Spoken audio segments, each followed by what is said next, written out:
Hey guys, तो आज मैं आपको बताने वाली हूँ ब्रह्मागिरी हिल्स के बारे में। एक्चुअली रिसेंटली मैं वहाँ पे गई थी ट्रैकिंग के लिए। महाराष्ट्र में नासिक एक बहुत ही ब्यूटीफुल डिस्ट्रिक्ट है। बिहार, यूपी, छत्तीसगढ़, दिल्ली में काफ़ी टाइम अपना ऑलमोस्ट 29 से 30 साल बिता चुकी हूँ। इसीलिए शांत जगह पे मेरा मन कुछ ज़्यादा ही अच्छा लगता है। मेरे को शांत जगह पसंद है, बीच पसंद है, पहाड़-पठार पसंद है। एक्चुअली जहाँ पे शांति हो ना मेरे को वहाँ अच्छा लगता है।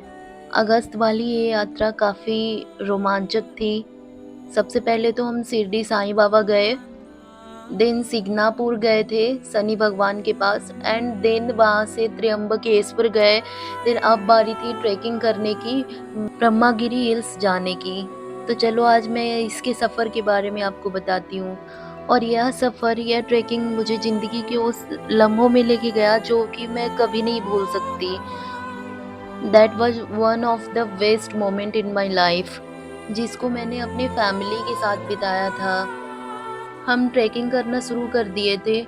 जंगल से होते हुए सीढ़ियों पे चढ़ते हुए हम ऊपर जा रहे थे एंड जब भी हम लोग रास्ते में जा रहे थे तो रास्ते की साइड में कुछ ग्रामीण अपनी-अपनी स्टॉल लगाए हुए थे, जिसमें आपको खाने-वाने की चीज़ें मिल रही थी, लाइक मैगी और जो भी स्नैक्स होते हैं, वो आपको मिल रहे थे। नींबू पानी, शिकंजी, नमकीन, ये सब हम लोग खाते-पीते हुए जा रहे थे, क्योंकि हम लोग को लंबा सफ़र तय करना था, लंबी ट्रैकिंग करनी थी। एंड यहाँ की कॉस्ट ज़्यादा थी और ऑब्वियसली ज़्यादा होएगी, क्योंकि ऊपर सामान ले जाना बहुत टफ होता है एंड वो बेचारे हर दिन पर डे ढो के ले जाते हैं और हमें वो चीज़ ऊपर ईज़िली मिल जाती है। हमने कई जगह बहुत सारे फ़ोटोज़ खींचे, वीडियो भी बनाया, कैमरा ऑन करके एक्चुअली हम जा रहे थे, कभी हम कर रहे थे, कभी हमारे फैमिली कर रहे थे। कभी-कभी तो अचानक से बारिश हो जा रही थी। एक्चुअली नासिक का वेदर ना बहुत ही ज़्यादा ऑसम था, लाइक अभी धूप है, अभी अचानक से बारिश हो गई एंड वहाँ तो धूप बहुत ही कम मिल रहे थे। बस बारिश हो रही थी, जा रही थी, बारिश का ही मौसम लग रहा था, ऑसम वेदर था। लगभग 2 से 3 किलोमीटर के सफ़र के बाद हमने चाय पी, इसके बाद थोड़ा स्नैक्स खाया। अब तक तो हम सिर्फ सीढ़ियों पे जा रहे थे, पर अब 2-2 फीट की ऐसे ऊँचाई वाली सीढ़ी मिल रही थी, जो जिस पे चढ़ना काफ़ी टफ हो रहा था, मुश्किल हो रहा था। पर बीच में आपको स्टैंड दिया है कि आप पकड़ के जा सकते हो, देन थोड़ा तो ईज़ी हो गया था हमारा ट्रेकिंग। एंड कहाँ ईज़ी होने वाला है, क्योंकि बारिश के कारण बहुत फिसलन भी हो रही थी, तो मुश्किल से हम चल पा रहे थे। मेरा तो ये था कि यार अब मुझसे नहीं होगा, मैं लौट जाऊँगी।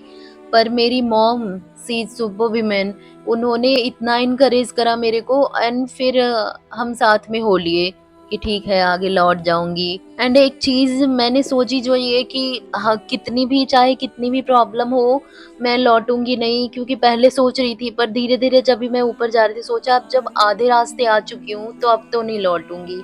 चाहे सिचुएशन जैसा भी हो। और भाई साहब ये सीढ़ियाँ तो काफ़ी टफ थी। अभी भी मैं सोच के सोचती हूँ कि अरे यार, मैं अगर दोबारा जाना हो ना तो जा नहीं पाऊँगी। उस टाइम तो चलो फ़्लो में चली गई कि ठीक है अब लौटूँगी, तब लौटूँगी करके चली गई। पर अब अगर मेरे को जाना हो तो नहीं जाऊँगी, क्योंकि टफ तो था। एंड ऊपर बंदर काफ़ी थे और हमें अभी भी 4 किलोमीटर और जाना था। ये सुनकर ही थोड़ा ये घबरा गए। क्या होता है ना, जो भी आ रहे थे वापस से, हम उनसे यही पूछ रहे थे, यार अब कितना टाइम है, अब कब पहुँचेंगे?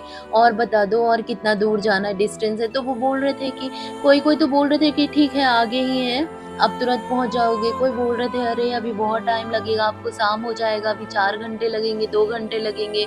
एंड ये सुन-सुन के इतना डर लग रहा था कि अरे यार कब पहुँचूँगी, अभी कितना ऊपर जाना है।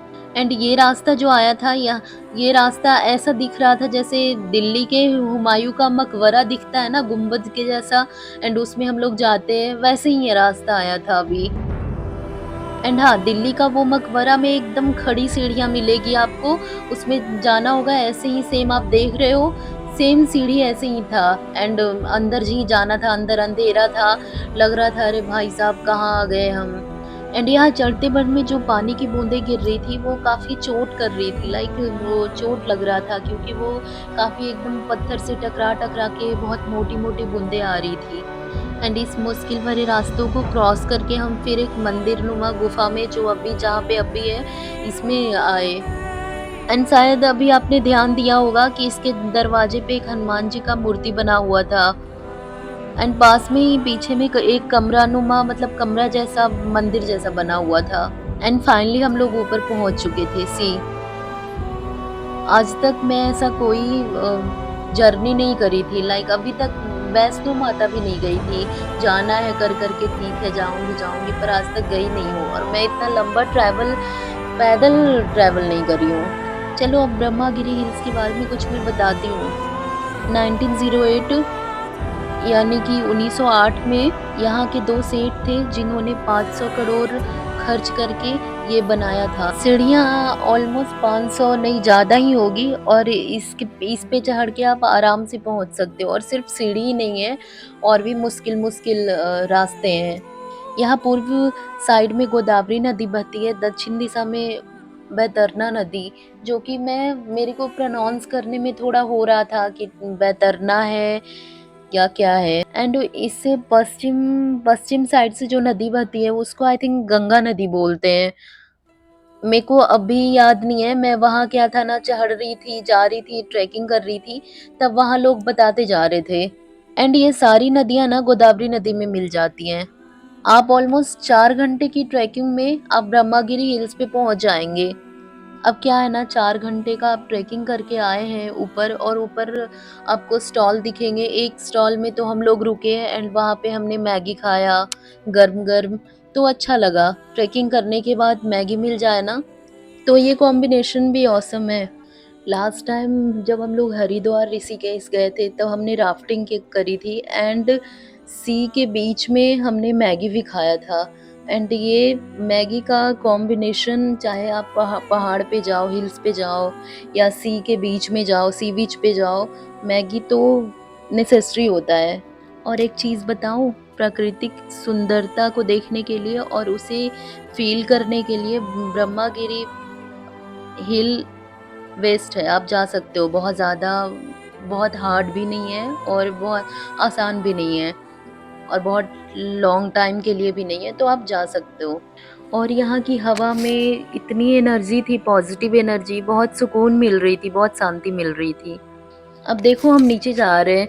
एक्चुअली जितना टफ है ना ऊपर चढ़ना, ऊपर ट्रैकिंग करना, पर नीचे आना बिल्कुल भी टफ नहीं है।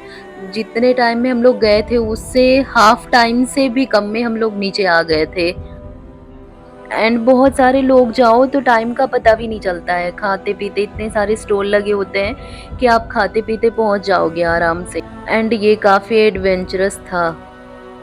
एंड हाँ, एक बात और, जब हम पहाड़ पे जा रहे थे या फिर आ रहे थे, तभी ये अचानक से बारिश हो रही थी, फिर रुक जा रही थी। हम भीग तो रहे थे, पर जल्दी से वो हो जा रहा था, कपड़े भी सूख जा रहे थे, और मौसम इतना औसम था ना कि आपको भी जाना चाहिए।